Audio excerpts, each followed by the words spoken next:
세상에서 모바일 데이터 속도가 가장 빠른 나라 대한민국. 빨리빨리의 민족이란 위상답게 2019년 우리나라는 세계 최초로 스마트폰을 기반으로 한 5G 상용화를 달성시켰습니다. 2세대, 3세대, 4세대 이동통신을 넘어 초고속, 초저지연, 초연결이 가능한 시대로 가는 문을 가장 먼저 연 거죠. 이런 시대적 흐름에 발맞춰 얼마 전 애플에서도 드디어 5G를 지원하는 아이폰 11을 출시했습니다. 사실 대다수 스마트폰이 이미 5G를 지원하는 상황이라 한 발 늦은 감이 없잖아 있는데요. 이를 의식한 걸까요? 애플 CEO 팀 쿡은 새로운 아이폰의 시대가 도래했다고 강조하고 나섰습니다.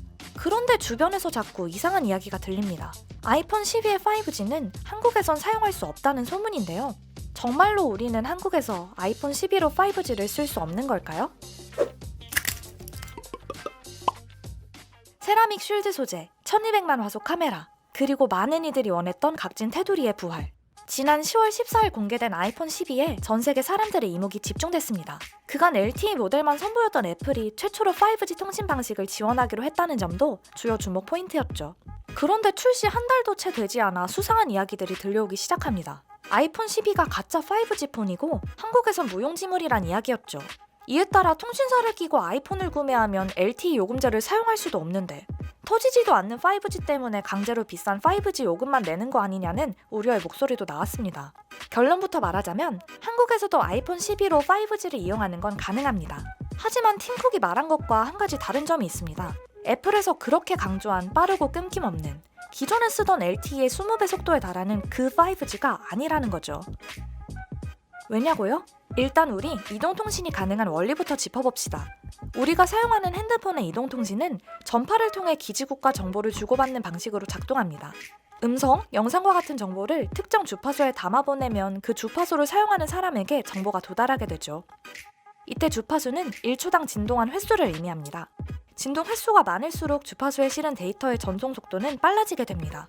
현재 우리가 사용 중인 LTE 주파수의 대역은 800MHz에서 2.5GHz 사이인데요. 이걸 초고주파 대역인 28GHz까지 올린다면 어떻게 될까요? 엄청 빠른 진동을 통해 수많은 정보를 눈 깜박할 사이에 보낼 수 있겠죠. 이게 바로 애플이 말하는 그 5G입니다. 그리고 24GHz 이상의 고주파 대역, 즉 밀리미터파를 수신하기 위해선 특수한 칩이 필요합니다. 맞아요. 애플이 공개한 아이폰 12엔 28GHz 주파수를 수신할 수 있는 밀리미터파 수신칩이 탑재되어 있습니다. 그런데요, 한국에 출시되는 아이폰 12에는 이 칩이 탑재되어 있지 않습니다. 우리나라만의 문제가 아닙니다. 미국을 제외한 그 어느 국가의 아이폰 12에도 밀리미터파 수신칩은 찾아볼 수 없죠. 애플이 미국에게만 특별한 혜택을 준 걸까요? 그 답은 미국과 다른 나라의 5G 주파수 차이에서 찾을 수 있습니다. 5G 주파수는 3.5GHz, 28GHz의 중주파와 고주파로 나뉘는데요. 아까 말한 것처럼 주파수가 높을수록 데이터의 전송 속도가 빨라지기 때문에 3.5GHz보다 28GHz가 월등한 속도를 자랑하죠. 3.5GHz는 LTE보다 4배에서 5배 정도 빠른 수준에 그칩니다.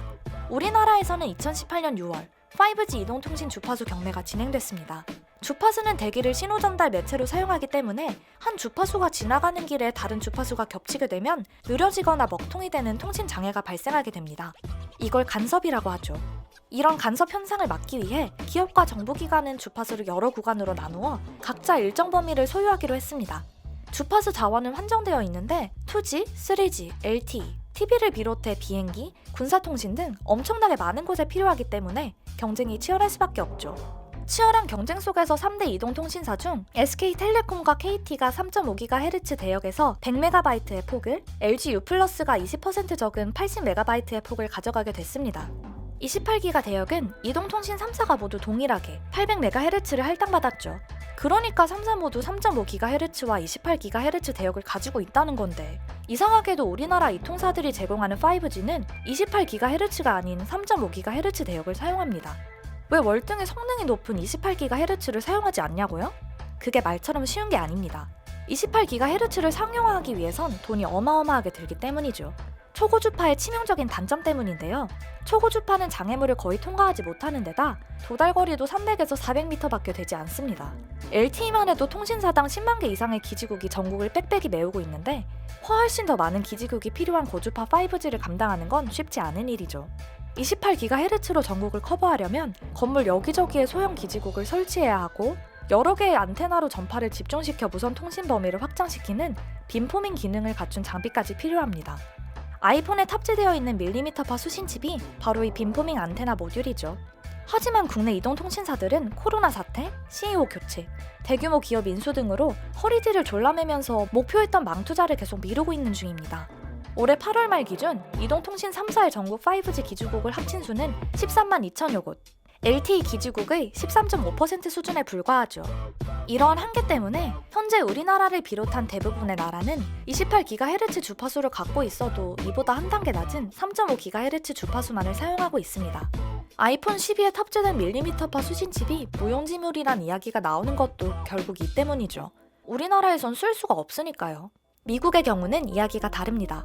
미국에선 지난 2018년에 28GHz 대역이, 2019년에 24GHz 대역이 치열한 경쟁 끝에 버라이즌, 티모바일 등 국내 이동통신사에 낙찰되었는데요. 버라이즌과 티모바일은 빵빵한 자본력을 바탕으로 일부 도시를 중심으로 28GHz 대역 5G를 구축했습니다. 비교적 비용이 적게 드는 3.5GHz로 빠르게 5G를 상용화하자는 선택을 한 우리나라 이통사들과 달리 28GHz에 집중해 천천히 구축을 해나가려는 선택을 한 거라 볼 수 있죠. 그렇기 때문에 미국에서 출시되는 아이폰 12에만 28GHz를 수신할 수 있는 밀리미터파 수신칩을 탑재하게 된 겁니다. 하지만 28GHz 주파수를 지원하는 미국에서도 정작 아이폰 12 출시 이후 5G 접속이 불안정해 소비자들이 불만의 목소리를 내고 있습니다. 속도가 빠르다는 점은 체감할 수 있지만 서비스가 가능한 지역을 찾기가 어렵다는 건데요. 결국 미국 역시 아직 제대로 된 서비스가 구축되지 않아 우리가 기대했던 20배 빠른 5G는 아직 보기 어렵다고 할 수 있습니다. 국내에서도 아이폰 12 출시로 인해 이 사실이 수면 위로 떠오르면서 혁신적인 속도와 연결을 기대했던 소비자들의 불만은 폭증하고 있습니다. 기존 LTE와 별 차이 없는 속도에 쉴 새 없이 일어나는 끊김 현상까지 나타나면서 택시기사처럼 인터넷 연결이 생업과 직결된 사람들은 빠르고 끊김없는 인터넷을 위해 5G를 선택했지만 오히려 손님을 잃고 있다며 불편함을 호소하고 있죠. 하지만 주파수 경매, 장비 구축, 네트워크 유지 보수 등 다양한 고려 요소 때문에 현재 5G 요금제는 LTE보다 훨씬 비싼 수준으로 책정되어 있습니다. 더구나 최신형 휴대폰은 개통할 때 5G 요금제만 지원하기 때문에 쉽게 LTE 요금제로 변경할 수도 없는 상황이죠. 이 통사들은 수십만 원의 위약금을 부여하면서 불완전한 5G를 빠져나가려는 사용자를 막기 위해 고군분투 중이고요.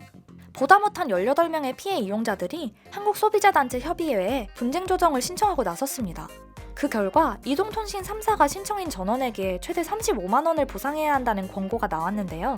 이 통사가 5G 서비스 음영지역 발생 가능을 명시, 설명할 의무가 있는데도 계약서상 가용지역 정보가 부족하고 자세한 설명이 없었다는 것이 인정됐기 때문이었죠. 이를 두고 정부가 보상금 책정 기준을 마련해야 한다. 피해자 전원에게 보상을 해야 한다는 목소리가 나왔지만 결국 이동통신 3사 모두 조정안을 최종 거절했습니다. 그리고 지난 10월 과기부에 대한 국회 국정감사 과정에서 이동통신 3사가 과기부에 민원을 올린 5G 불통 이용자 11명에 대해 입막음 차원에서 최대 44만원, 평균 25만원씩 보상금을 몰래 차별 지급한 사실이 공개돼 논란이 일기도 했죠. 이런 논란들 속에서 5G 요금제를 피하고자 하는 움직임도 일고 있습니다. 이 통사가 아닌 생산업체로부터 휴대폰을 사는 사람들이 늘고 있는 건데요. 대형마트나 온라인에서 자급제폰을 구매해 유심치만 바꿔 끼우면 기존 4G LTE 요금제 사용이 가능하거든요.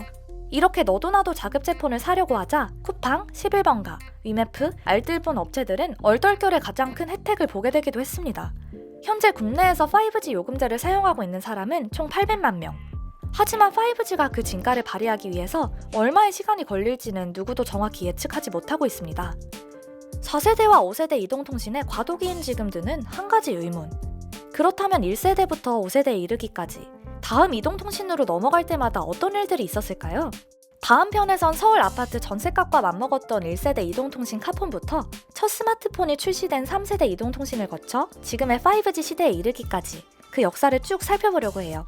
알수록 놀라운 이동통신의 역사가 궁금한 분들, 다음 편도 기대해 주실 거죠?